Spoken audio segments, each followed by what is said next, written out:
Space screamed around the human fleet as they plunged into the galactic core's twisted reality. What had begun as 10,000 ships scattered into a chaotic swarm as gravitational forces stronger than solar systems tore at their formations. Time moved in loops and spirals. Up and down became meaningless concepts. Fleet Admiral Lim gripped his command chair as the Hope shuddered through dimensions that had no names. Around him, displays showed impossible readings as space itself bent and twisted. Half his fleet was already lost to forces beyond human understanding. "Sir, we're losing ships to dimensional fractures," reported his navigation officer, his voice tight with terror. "The quantum stress is tearing hulls apart at the molecular level." "Continue the assault," Lim ordered calmly. "All ships, activate. Fury drive systems. Let your anger power us through this nightmare." Across the human fleet, pilots and commanders embraced the rage that had carried them across the galaxy. They thought of enslaved children, harvested organs, 50,000 years of alien tyranny. The Fury drives responded to their emotions, bending reality around ships that refused to accept the impossible. Captain Hyunwoo Jang's stealth ship materialized inside the Council's outer defense ring, appearing in a place where physics said no ship could exist. Around him, ancient weapons that could destroy stars began firing at targets they could not understand. "The humans have entered the Forbidden Zone," reported a collective technician to the Supreme Council. "They should be dead. The dimensional storms alone should have destroyed their fleet. Yet they continue to advance," observed Queen Mind Vashti with something approaching respect. "They fly through space that would drive our pilots insane, using technology that should not function in this environment." The ancient crystalline being that led the Council's triumvirate spoke in harmonics that made nearby equipment malfunction. "They use chaos itself as a weapon. This is why they are dangerous. They succeed where logic says they must fail." Hiraseung-ho Kim, the president's 22-year-old son, led the final assault wave toward the Council's central fortress.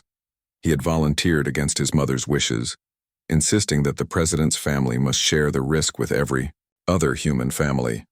His ship was a converted mining vessel armed with weapons that barely qualified as military grade. Around him flew thousands of other volunteers in equally improvised warships. They faced defensive platforms older than human civilization, weapons that had never known defeat. "Remember," he broadcast to his fellow pilots, "we're not trying to win a fair fight.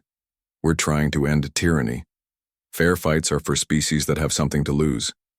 The ancient superweapons fired beams of pure destruction that could crack planets. But the human ships moved in patterns that defied prediction, powered by emotions the aliens could not understand. Where logic demanded they retreat, humans advanced. Where mathematics showed certain death, they found ways to survive. Sacrifice Haewon Choi, sister to the hero of Kepler Station, commanded a transport ship full of volunteers. When defensive fire crippled her engines, she didn't order evacuation. Instead, she aimed her powerless ship at the fortress's main shield generator. "This is for my brother," she transmitted as her ship accelerated toward impact. "This is for every human who will never kneel." Her ship struck the ancient shields with the force of a small moon. The impact shouldn't have penetrated defenses that had protected the galactic core for millennia. But her sacrifice carried the emotional resonance of humanity's fury, and the Fury drive system responded even in death. The shields flickered and died. Suddenly, the Council fortress was vulnerable for the first time in 50,000 years. "Impossible," whispered the Supreme Counselor. "The shields have never failed. Never. The humans have turned our greatest strength against us," the crystalline ancient replied. "Their chaos disrupts our order. Their emotion overwhelms our logic. Perhaps we were wrong to threaten them, but it was too late for regrets." The human fleet poured through the gap Haewon had created, bringing war to the heart of galactic civilization. Survivor Dalsu Moon, a 46-year-old veteran who had fought in every major battle of the war, led his squad through the fortress's corridors. The interior was a maze of impossible architecture built by minds that thought in dimensions humans couldn't perceive. "Stay together," he ordered his volunteers as they moved through passages that seemed to exist in several places at once. Don't trust what you see. Trust what you feel. The final confrontation took place in the Council's central chamber, a sphere of crystalline walls where 12 species had ruled the galaxy for millennia. President Kim and Admiral Park materialized in the center of the chamber, having teleported directly from the Hope, using technology that should not have worked. The three rulers of the Council faced them across a space where gravity pointed in, all directions at once. "You have destroyed everything," accused the Supreme Counselor, his energy form flickering with rage. 50,000 years of peace and order, ended by a species barely out of its cradle. "Your peace was built on slavery," President Kim replied steadily. "Your order required the suffering of every other species in the galaxy. Did you think it would last forever?" Queen Mind Vashti's insectoid form chittered angrily. "We gave the galaxy stability. We prevented wars. We maintained civilization." "You prevented growth," Admiral Park corrected. "You stopped evolution. You turned the galaxy into a museum where nothing could change." The ancient crystalline being spoke last, its voice carrying the weight of geological ages. "What will you do now, humans? You have broken our power, but can you replace it? Can your young species guide the galaxy better than we did?" President Kim looked around the chamber at the representatives of 12 ancient civilizations. "We don't want to rule the galaxy. We just want the chance for every species to choose their own path. Even if that path leads to chaos, to war, to suffering. Even then," she confirmed, "freedom includes the right to make mistakes, the right to fail, the right to try again." The crystalline ancient was silent for a long moment. When it spoke again, its voice carried something humans had never heard from the Council before. "Respect. You may be right. We have ruled so long that we forgot why we began ruling in the first place. Perhaps it is time for younger minds to guide the galaxy's future." The formal surrender came 3 hours later. The Council's combined fleets laid down their weapons. Ancient superweapons powered down for the first time in millennia. Species that had obeyed without question for 50,000 years suddenly found themselves free to make their own choices. But freedom came with a terrible price. 3/4 of the human fleet had been destroyed in the assault. Millions of volunteers who had dreamed of seeing a free galaxy would never return home. The Hope itself was heavily damaged, its hull cracked by forces that existed outside normal space-time. President Kim stood in the ship's observation deck, looking out at the wreckage of the greatest battle in galactic history. Around her, damaged, human ships limped toward home, carrying news of victory to Earth and the colonies. "Was it worth it?" asked Admiral Park, joining her at the window. "Ask me in 100 years," she replied, "when we see what the galaxy becomes without the Council controlling everything."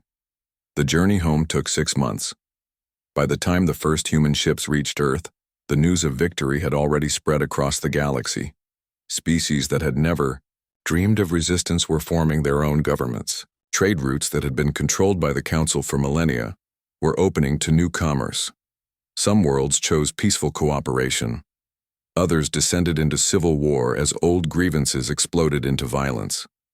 A few species tried to create their own versions of Council rule, only to discover that other races were no longer willing to submit to authority without question. It was messy. It was chaotic. It was exactly what humanity had fought to achieve. The memorial service for the war's dead was held on Earth, in the same chamber where President Kim had first declared war on the Council. Representatives from hundreds of species attended, each honoring the humans who had died to free them from tyranny. But the real memorial was written in the stars themselves. Across the galaxy, young beings of dozens of species learned about the human war in their schools. They learned about courage in the face of impossible odds. They learned about the price of freedom and the cost of keeping it. They learned that sometimes the smallest species could change the universe if they refused to surrender their principles. Admiral Park, now an old man, often stood at his window looking up at the night sky. Somewhere among those stars, human ships carried trade and diplomacy to worlds that had never known either. Human colonies grew on planets where freedom was more important than safety. The galaxy was vast and dangerous and wonderful, filled with species learning to choose their own destinies. It was exactly what humanity had dreamed of when they first looked up at the stars and wondered what lay beyond Earth's sky. The Council had ruled through fear for 50,000 years. Humanity had answered with courage, and courage had proven stronger than fear. The war was over. The future had begun.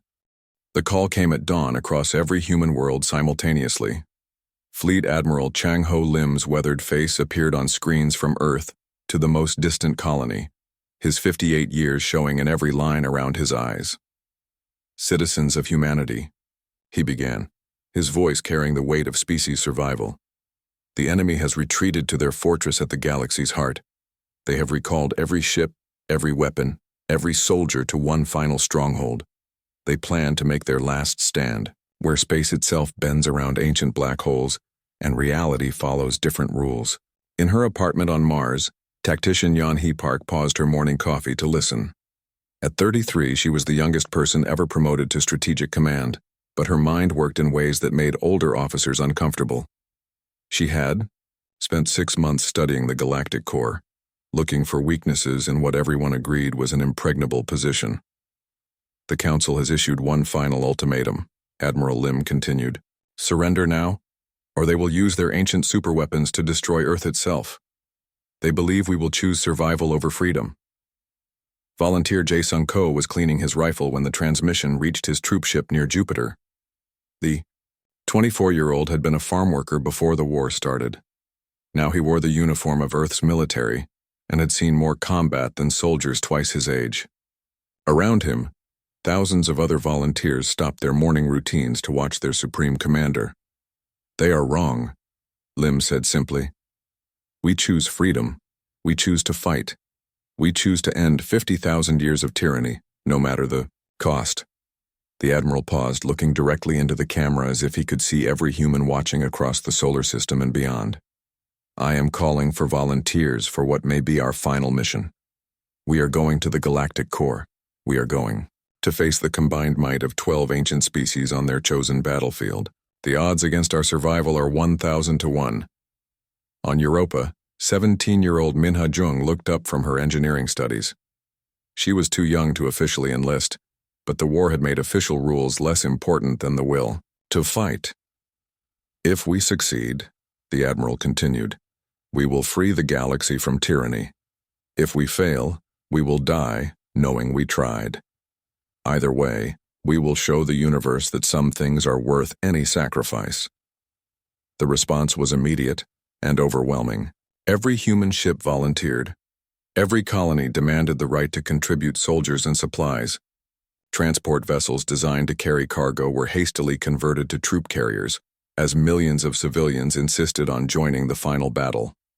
Commander Yoon Hai Han stood in the converted asteroid base that served as humanity's secret fleet, headquarters watching the volunteer numbers climb on her displays.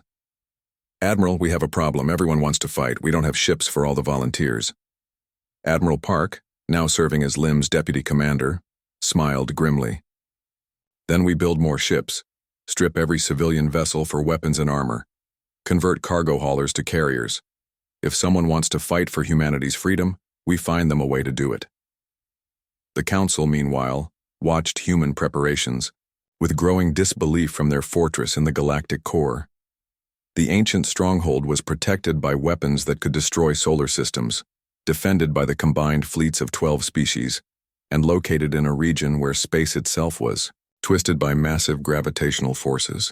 "They cannot possibly intend to attack us here," insisted the Supreme Counselor of the Collective. "No species has ever been insane enough to assault the Galactic Core directly." "The humans have already proven they are insane," replied Queen Mind, Vashti of the Dominion. "They sacrifice themselves for abstract concepts like freedom and dignity. Their behavior defies all logical analysis." The third member of the Council's ruling triumvirate was silent. Ancient beyond measure, its crystalline form had witnessed the rise and fall of countless civilizations. When it finally spoke, its words chilled even its fellow rulers. "I have seen species fight for survival. I have seen them fight for resources or territory. But humans fight for ideas. They will die for concepts that exist only in their minds. This makes them the most dangerous enemy we have ever faced. Back in human space, Tactician Park worked frantically on the impossible problem of assaulting the galactic core. Every simulation ended in total defeat. Every analysis showed the mission was suicide. There has to be a way, she muttered, surrounded by holographic displays showing enemy positions and defensive capabilities. Every fortress has a weakness. Every defense can be overcome. The breakthrough came from an unexpected source. Engineer. Nam, working in her laboratory aboard the massive flagship Hope, discovered something remarkable about the ancient Council weapons. Admiral, the superweapons at the galactic core are powered by quantum harmonics that resonate with the black holes, she reported to the command staff. But those same harmonics create interference patterns. If we can synchronize our Fury drive systems with the resonance frequency— Speak plainly, Engineer, Lim requested. The Council's greatest strength is also their greatest weakness. Their weapons are so powerful they distort space-time around them. If we approach at exactly the right frequency, we can use that distortion to our advantage. We can make their own weapons work against them.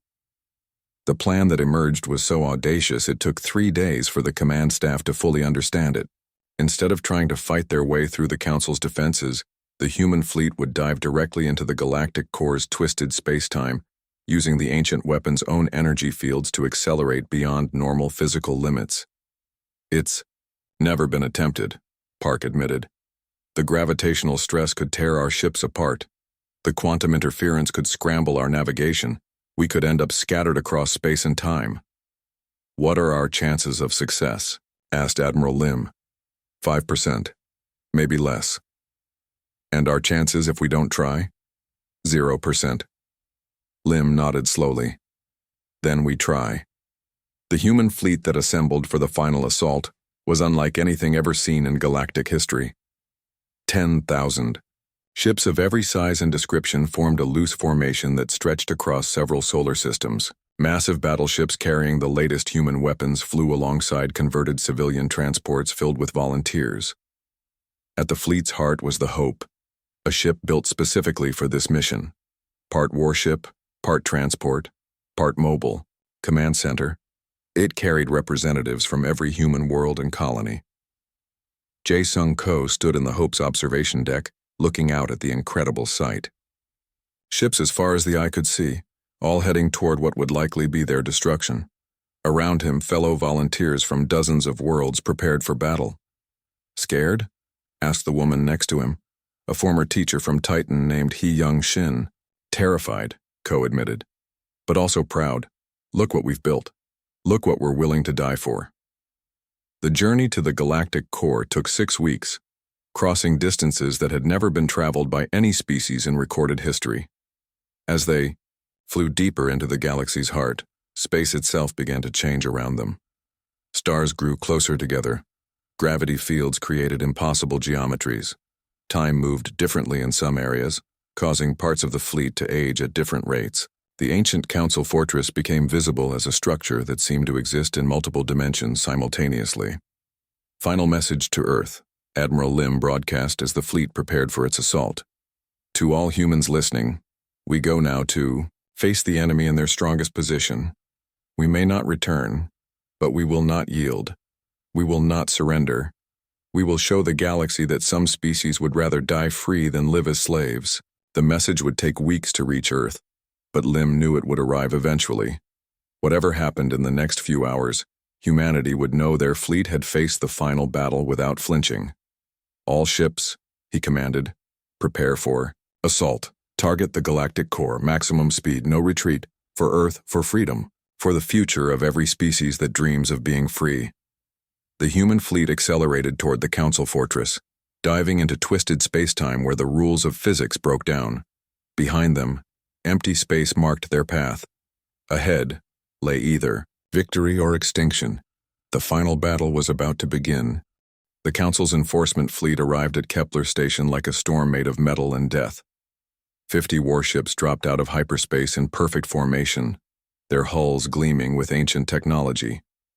Admiral Zeph High of the Dominion species commanded from his flagship, a vessel the size of a small city. He had conquered 12 worlds in his long career. This would be the easiest victory yet. Kepler Station orbited a red dwarf star 400 light-years from Earth. The human colony there was home to 3 million miners and their families. The station itself was a collection of spinning wheels and industrial platforms, clearly built for function rather than war. Humans of Kepler Station, HFY broadcast across all frequencies. This is Admiral HFY of the Galactic Council. You have 1 hour to surrender all military vessels and prepare for occupation. Resist, and we will demonstrate why the Council has ruled for 50,000 years. The response came from an unexpected source. Captain Ji-Hoon Choi's voice crackled through space from somewhere beyond the system's edge. Admiral HFY, this is Captain Choi of the Earth Defense Force. You have entered human space without permission. You have 30 seconds to turn around and leave. The alien admiral's mandibles clicked in amusement. His sensors showed 3 human ships hiding behind Kepler's largest moon. Captain, I command 50 vessels. You command 3. Do you wish to reconsider your threat? No, Choi replied calmly. But you might want to reconsider yours. What happened next entered military history as the most one-sided 30 minutes of combat ever recorded. The human ships didn't fight like anything the Council had encountered before. Instead of forming battle lines and trading shots like civilized species, they scattered in all directions like startled fish. Then they attacked from impossible angles. Captain Choi's ship, the Determination, accelerated straight toward the Council flagship at ramming speed. At the last second, it rolled sideways and fired every weapon into the larger ship's unprotected belly. Shields designed to stop energy beams proved useless against solid projectiles fired at point-blank range. The second human ship, commanded by Captain Subin Kang, used the distraction to attack the Council formation from behind. Her weapons weren't more powerful than alien technology, but they were used in ways no sane species would attempt. She fired missiles that changed course randomly, making them impossible to intercept. She used her ship's own exhaust as a weapon, superheating it and directing it at enemy sensors. When her main guns overheated from constant firing, she rammed her ship into a Council cruiser's engine section. The third ship disappeared entirely for 10 minutes, then reappeared inside the Council formation. Nobody understood how it had gotten there, including the ship's own crew. The Fury drive system had responded to the pilot's desperate need to reach his target, bending space in ways that hurt to think about. But the real shock came from the surface of Kepler Station itself. Colonel Min-Soo Kang had spent 3 weeks preparing the station's defenses. His preparations didn't involve building bigger guns or stronger shields. Instead, he had turned the entire colony into a weapon. Mining lasers, designed to cut through asteroids, became anti-ship weapons. Cargo launchers built to move ore became missile systems. Even the station's artificial gravity was weaponized, creating zones where Council ships found themselves pulled off course by invisible forces. The miners themselves fought with tools they used every day. Explosive charges meant for braking, uprocks became ship killers. Industrial equipment became improvised weapons. Children who had grown up in zero gravity moved through the station's corridors like dancers, placing charges where alien invaders would never expect them.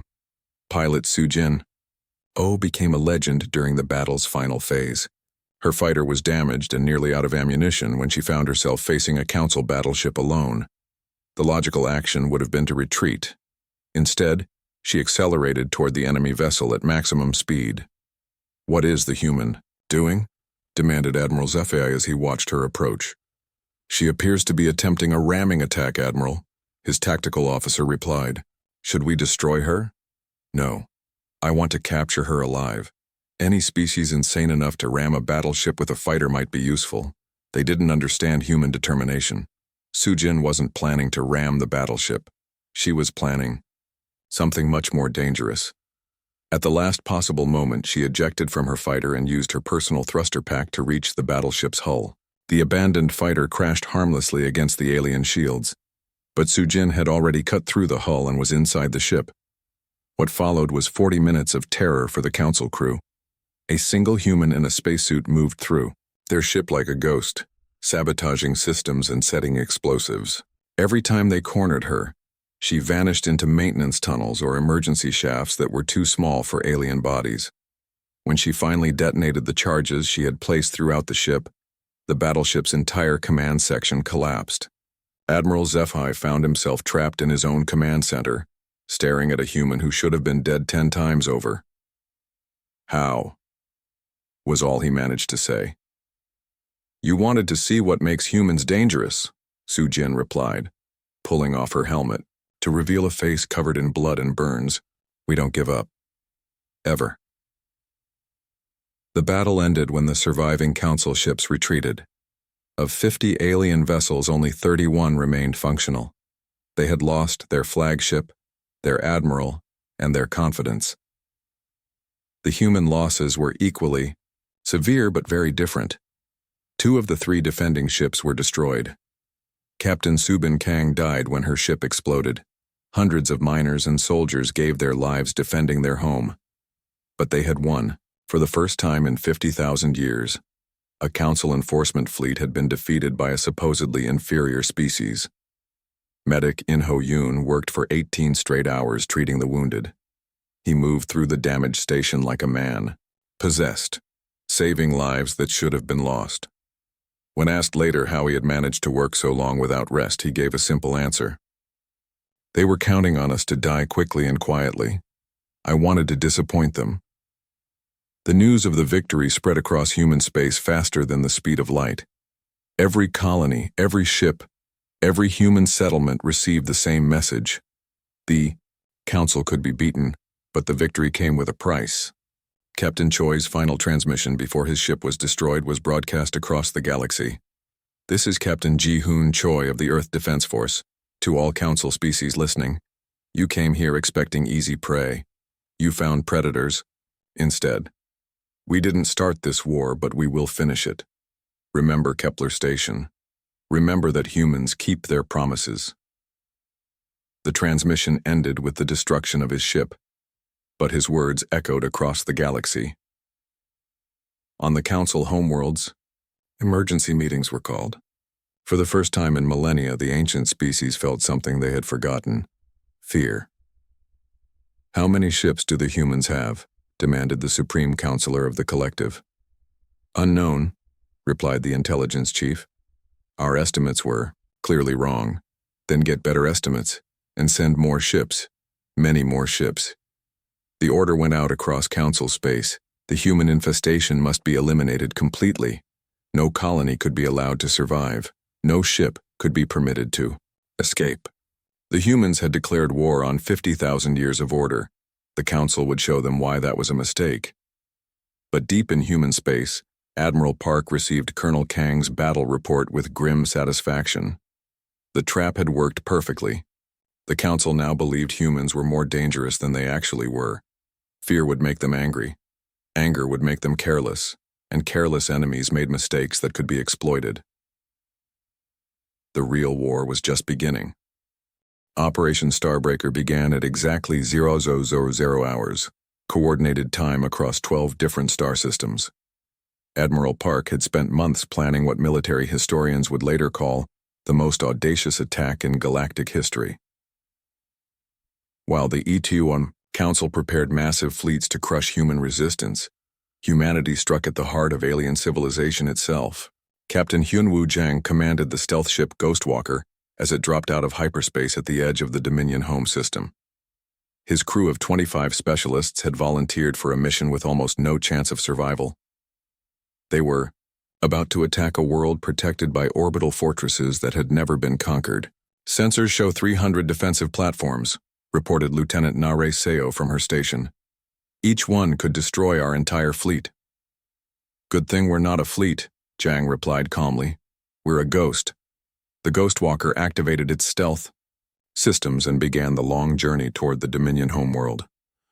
The technology was based on human understanding of quantum mechanics, something the ancient aliens had never bothered to study. To their sensors, the human ship simply didn't exist. At the same time, 11 other stealth ships approached 11 other Council homeworlds. Each carried the same cargo: scientist Wan Sik Bai's latest invention. Bay had spent his 43 years studying the fundamental forces of the universe. His quantum silence generators could cut off entire star systems from the galactic communication network.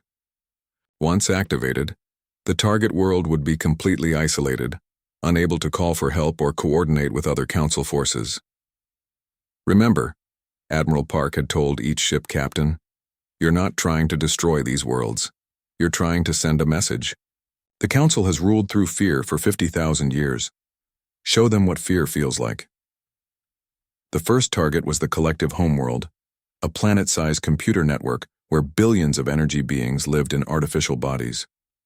Commander Hyojin Ryu's ship reached orbit without being detected and deployed the quantum silence device. The effect was immediate and terrifying for the collective. For 50,000 years they had been connected to every other mind in their species across the galaxy. Suddenly they were alone with their own thoughts for the first time in their existence. Panic spread through their networks like a virus. Energy beings who had never experienced isolation began shutting down their systems. The planet's defenses went offline as the collective struggled to understand what was happening to them. Ryu's ship stayed just long enough to broadcast a message on all frequencies. "This is humanity's answer to your threats. You are no longer invincible." On the Dominion homeworld, Captain Jang faced a different challenge. The insectoid aliens lived in massive hive cities built deep underground. Their queen minds controlled billions of worker drones through biological telepathy that couldn't be jammed by human technology. But Jang had brought a different kind of weapon. Lieutenant Seo led a team of combat engineers down to the planet's surface using personal stealth suits. Their target wasn't the alien population, but the massive geothermal plants that powered their civilization. The Dominion evolved in caverns heated by planetary core energy, Seo explained to her team as they worked.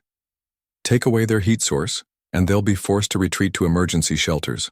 They'll be too busy surviving to coordinate military operations." The charges were placed with surgical precision. When they detonated, 36 geothermal plants went offline simultaneously. The Dominion homeworld began cooling rapidly, forcing billions of aliens into hibernation mode. Similar strikes hit Council targets across the galaxy. Ancient species that had ruled for millennia suddenly found themselves isolated, confused, and afraid. The humans weren't trying to conquer their worlds, which somehow made the attacks more terrifying. The Council had always understood conquest. They didn't understand psychological warfare. On Earth, engineer Yujin Nam watched the operation unfold from the secret command center beneath the Pacific Ocean. Status reports arrived from each strike team, confirming successful deployment of quantum silence devices. "All targets are offline," she reported to Admiral Park. "Council High Command has lost contact with their homeworlds." "Excellent. Begin Phase 2. Phase 2 was even more ambitious than the homeworld strikes. Human ships began systematically hunting Council supply convoys across the galaxy. The attacks followed a pattern designed to maximize psychological impact. Captain Dong Hyun Shin's special operations teams specialized in impossible raids. They would appear from nowhere, destroy or capture alien supply ships, and vanish before reinforcements could arrive. But they always left survivors to carry word back to Council Command. "The humans are everywhere," reported one traumatized alien captain after his convoy was destroyed. "They appear from empty space, strike like lightning, and disappear. How? Do we fight enemies we cannot see?" The answer was that they couldn't. Human stealth technology, combined with Fury drive systems, created ships that operated outside normal spacetime laws. They could appear inside enemy formations, attack from impossible angles, and escape through dimensions that hurt alien minds to contemplate. But the real psychological breakthrough came from Scientist Bay's communication jammers. As more Council systems went offline, the ancient species began to suspect each other. "The Dominion has gone silent," the collective reported to Council High Command. "Perhaps they are planning to surrender to the humans without consulting us." "The collective has not responded to our signals," the insectoid queen minds buzzed angrily. "They may be negotiating a separate peace with Earth." Paranoia spread through Council ranks like poison. Species that had cooperated for millennia began withholding information from each other. Military fleets received contradictory orders. Supply lines broke down as different alien races refused to share resources. Lieutenant Narration's intelligence teams exploited these divisions ruthlessly. They broadcast false messages between council species, each designed to increase suspicion and mistrust. Ancient alliances began cracking under the pressure. The builders tried to warn us. One intercepted alien transmission revealed. They said humans fought dirty. We should have listened. The reference to the builders surprised human intelligence.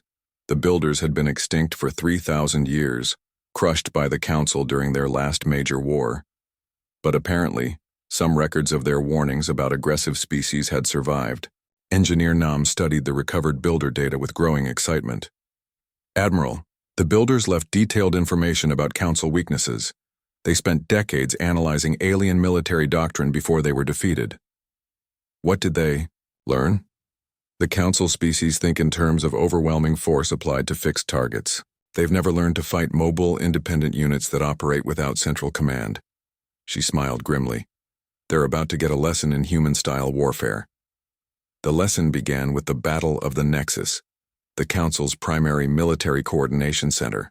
The facility was defended by the combined fleets of 6 alien species, over 2,000 ships protecting a space station the size of Earth's moon.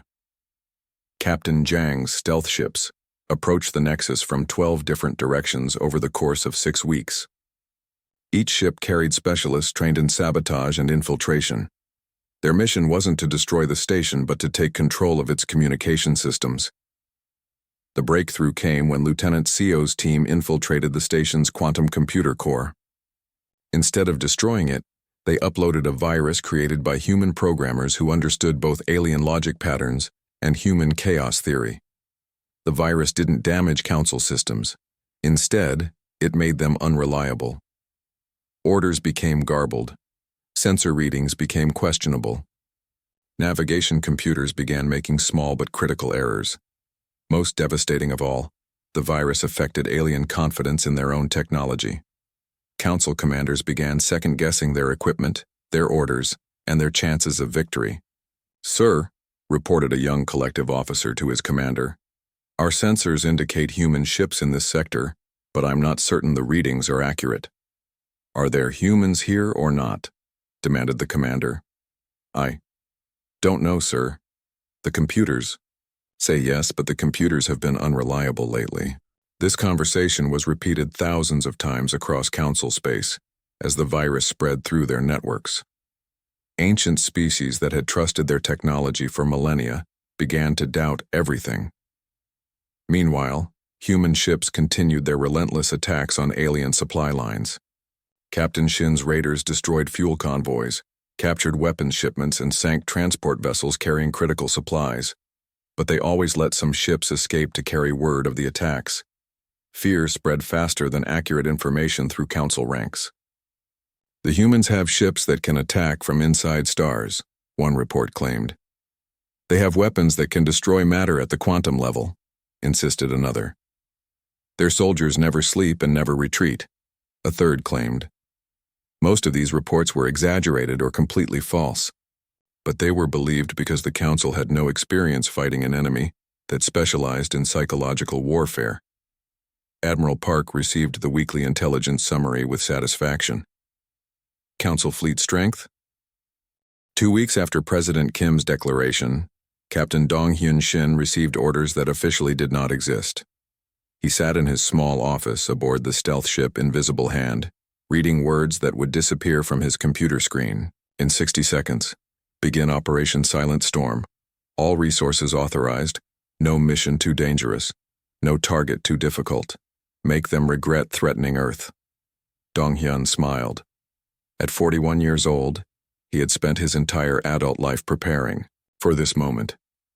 The council thought humans would surrender when faced with overwhelming force. They were about to learn their first lesson about human nature. Across the solar system, hidden shipyards that did not appear on any official records began working around the clock. Engineer Yu Jin Nam stood in the largest of these facilities, built inside a hollowed-out asteroid beyond Neptune. Thousands of workers swarmed over half-finished warships like ants building a colony. "How long until the first squadron is ready?" asked Commander Yun Hae Han. appearing beside her like a shadow. Yu-Jin wiped grease from her hands. At 29, she was the youngest chief engineer in human space, but her designs had already changed warfare forever. 6 weeks for the first, 12 ships, 4 months for the full fleet. The Council won't wait 4 months. Then we make sure these 12 ships can do the work of 100. Yu-Jin pointed to the strange devices being installed in each ship's heart. The Fury drives are ready for testing. Yun-Hai studied the alien-looking technology. You're sure they'll work? Human emotions are chaotic. Human instincts are unpredictable. Alien computers think in patterns and logic. Yu-Jin's eyes gleamed. The Fury drives use our chaos as a weapon. When human anger powers these systems, they become impossible for alien minds to understand or counter. Meanwhile, on the surface of Mars, Admiral Park addressed a gathering of ship captains and colony commanders. The meeting was supposed to be about supply routes and trade agreements. The real discussion was very different. The Council's first enforcement fleet will arrive in 3 weeks, he said quietly. Intelligence suggests they'll target our outer colonies first, expecting easy victories to demoralize us.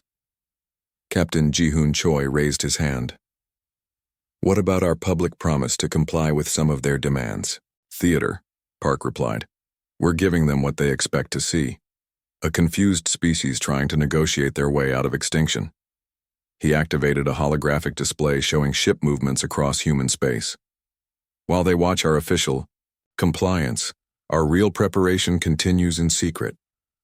The hologram showed something that made several captains gasp.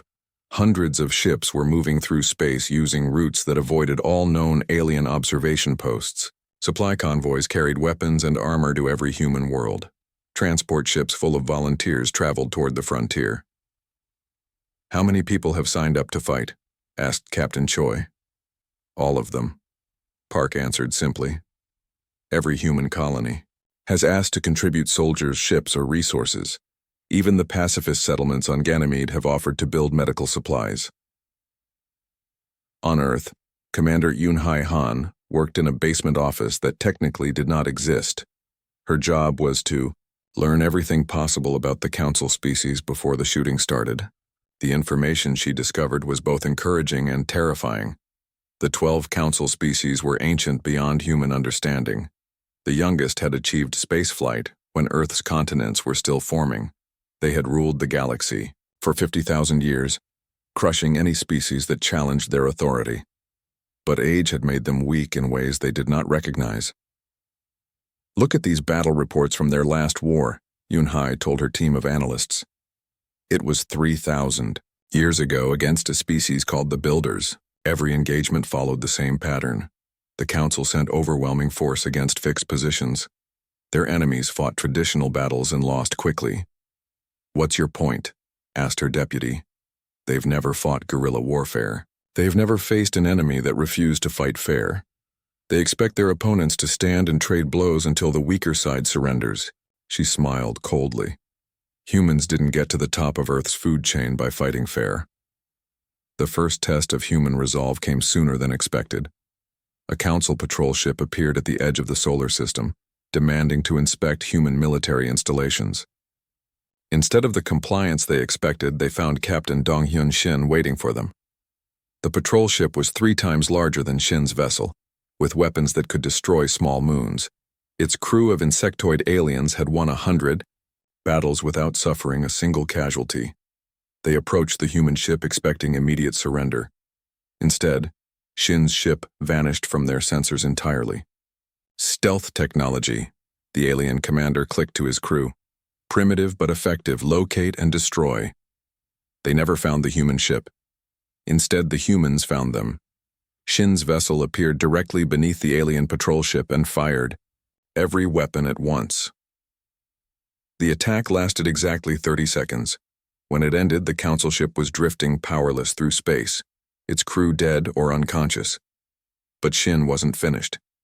His boarding team cut through the alien hull and placed devices throughout the ship. When the Council vessel finally limped back to its base, it carried a message written in human languages across its damaged hull. This is what happens when you threaten Earth.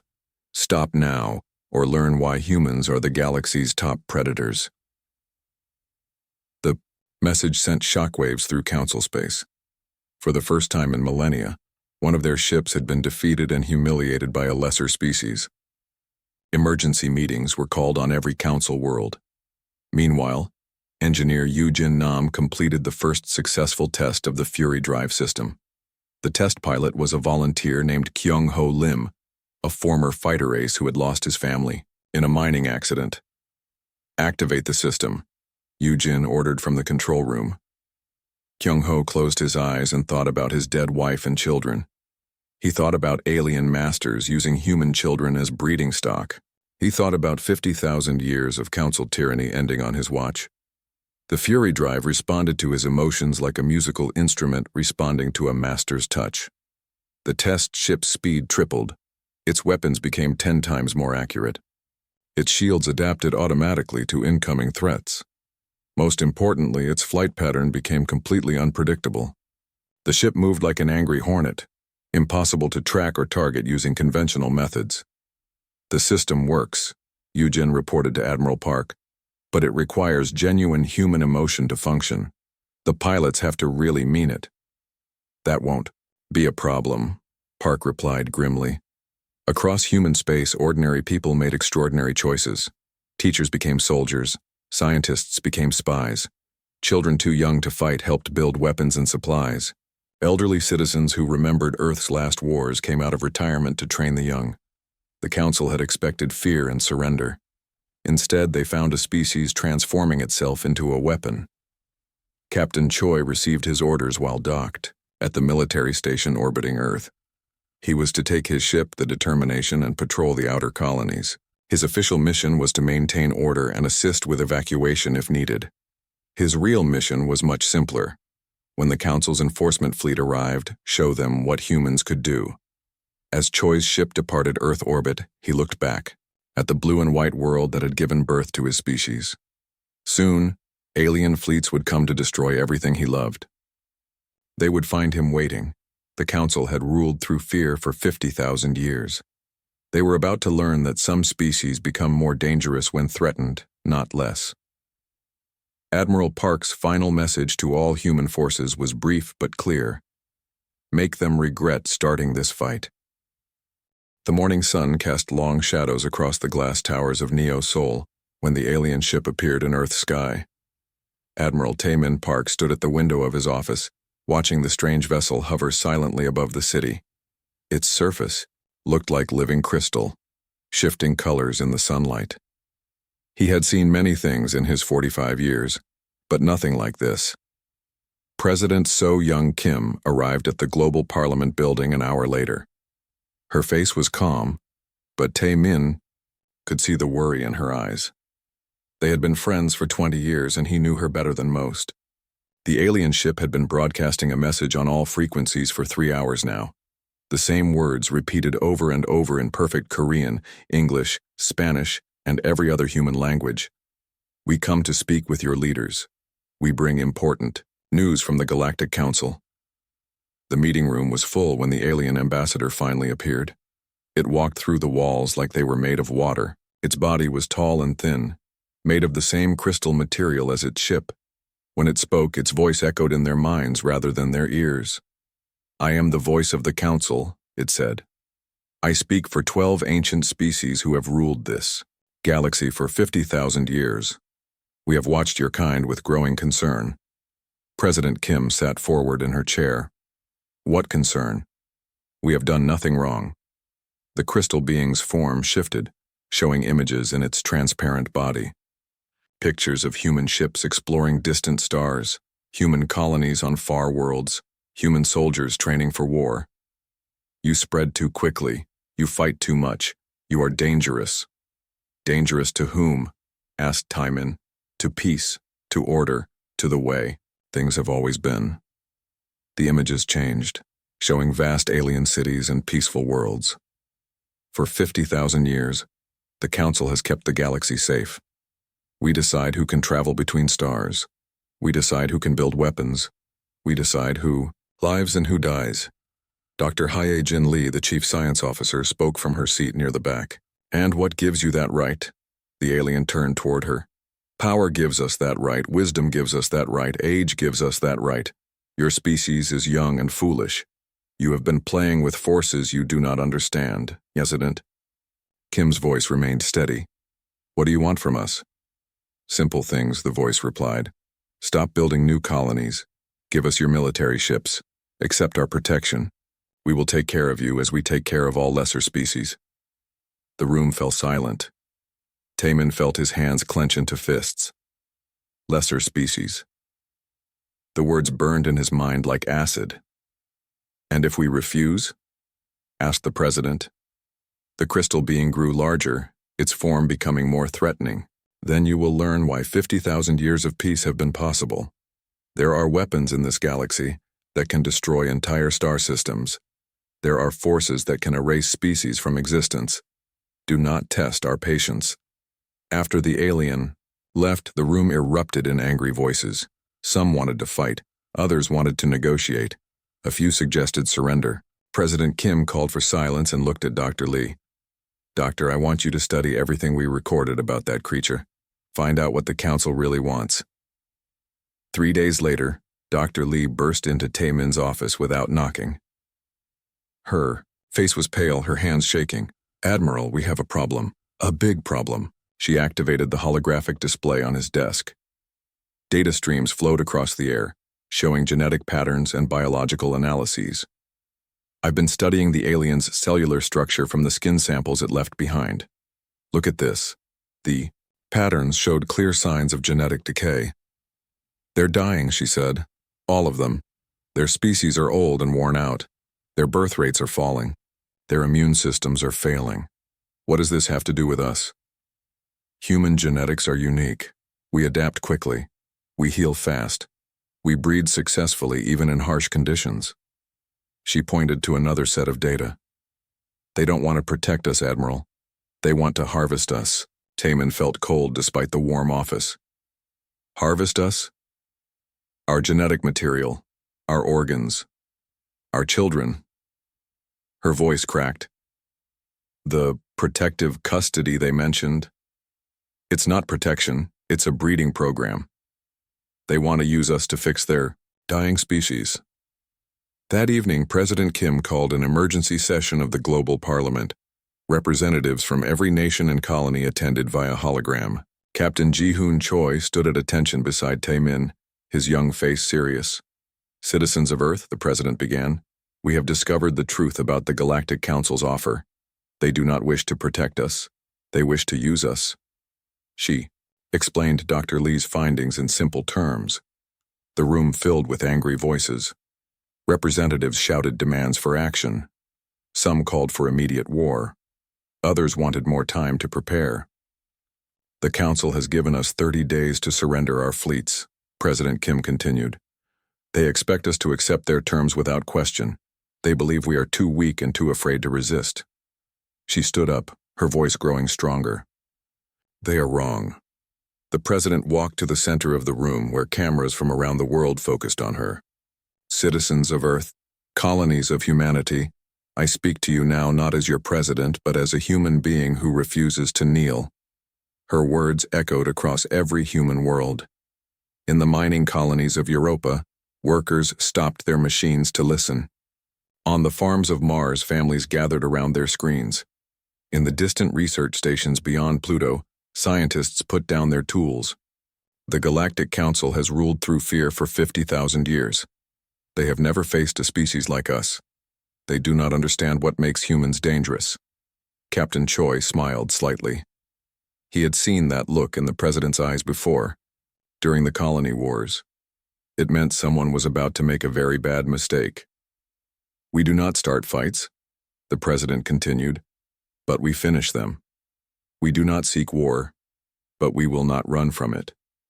The council wants to harvest our children, enslave our people, and destroy our freedom. She paused, letting the words sink in across the solar system and beyond.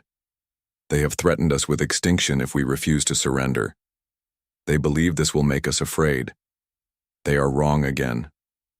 Her voice became steel. Earth's answer to their threat is simple. We choose war. The transmission ended, but the effect rippled across human space like a stone thrown into still water.